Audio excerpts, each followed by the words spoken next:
ever since you got Scott to agree to come in yesterday, you got him on the phone. You texted a couple of times, and he said, I'll be free from 8 o'clock. And I said, this is a lot of great stuff today. Yeah. Political analyst Scott Hughes is here. Erin, first thing she said off the air was, keep it on the radio, Erin. First thing she said to Scott was, I texted, I emailed them both, and they haven't gotten back to me yet. Yeah, I've offered them time on the radio between now and election. Neither one's answered Why me. would that be, Scott? What do you read into that? Well, I think we're looking at a race that may be over. You know, when you look at the numbers. Okay. And I don't know what either can really do to change the trajectory. I think Ollie would have to swing for the fences. That's not in her nature. I think Adrian has a tremendous advantage. He doesn't need to make mistakes. The role has reversed from 4 years ago when, remember, Miss Tyler didn't do anything in the runoff. She didn't appear in anything. Swing for the fences. I know. Swing for the fences. What do you mean? What I mean and what Erin means by swing for the fences are two different things. Gut shots? When Erin says... Below the belt shots? When Erin says Ollie's swinging for the fences, I lived here, I worked here, I paid taxes, I had a job. And I said, that's not swinging for the fences. That's... to say that I am is not swinging for the fences. Is that bunting? Playing hardball politics is saying he didn't. I did, and you've got to mention by name. And that's not in her nature. Well, I'm a baseball fan, so I'll use a baseball analogy. When you're in the lead, you can play small ball. You can bunt, you can move runners over, you can play traditional, safe baseball. Ollie, in her career, I don't think she's ever played from behind.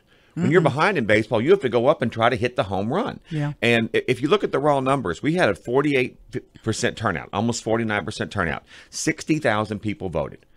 If you look at the second round, that turnout may fall to 30%. It may fall below 30%. Early voting numbers that are across the state are way down for the second round. Right. So if we come in at 30%, which I think would be a reasonable hot target, maybe a ceiling for the second round, if Adrian Perkins' voters who voted the first time, 17,000 plus of those voters, if they just come back to the polls, and I feel the Adrian Perkins voter is motivated. They feel momentum. If the same people who voted on the primary come back the second time and turn out 30%, he wins. It's over. Okay. That's how high. So wait a minute. Wait. I've got to ask you. Go ahead.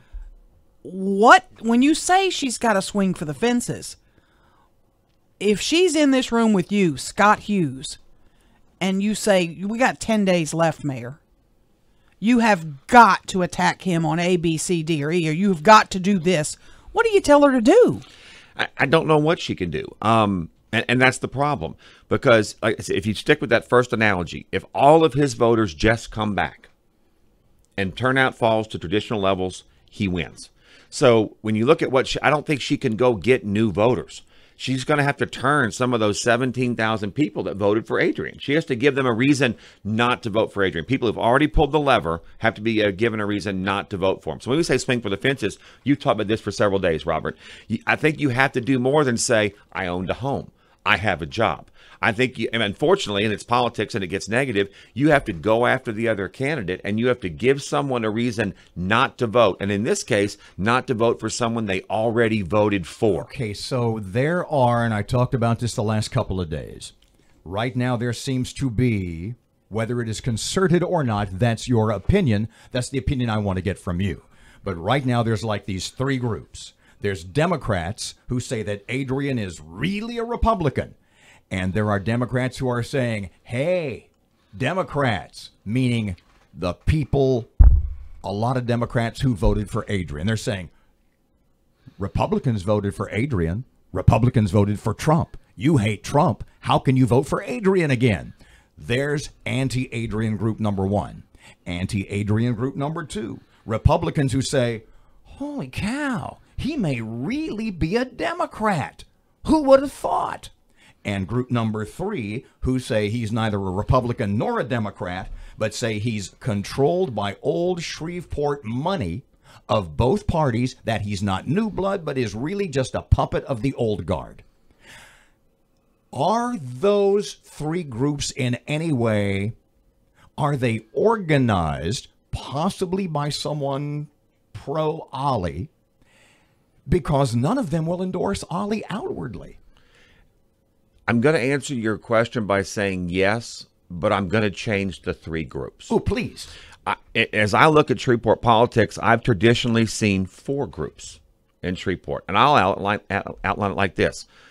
You traditionally in the African American community have had two power groups. You've had what's now called the Cedric Glover, Alphonse Jackson traditional branch of African American politics. Sure. And you've had the Greg Tarver branch of African American politics. You also have had the Republican Party as an organized branch of politics. And then you have this fourth group, this mythical money people, the old money, the smart money. That elected Hightower. And is that accurate?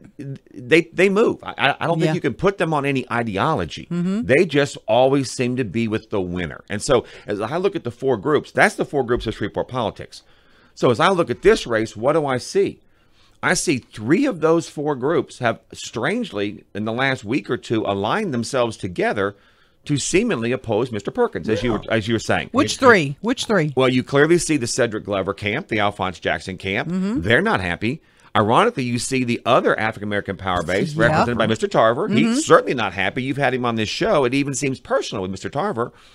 And then now you see a growing trend of the Republican, both through the Republican chairman, Louis Avalon, through Leo Savage, and we'll see tomorrow, I guess, what Mr. Talaferro does. There's rumors he may endorse Ms. Perkins. So, Ms. Tyler.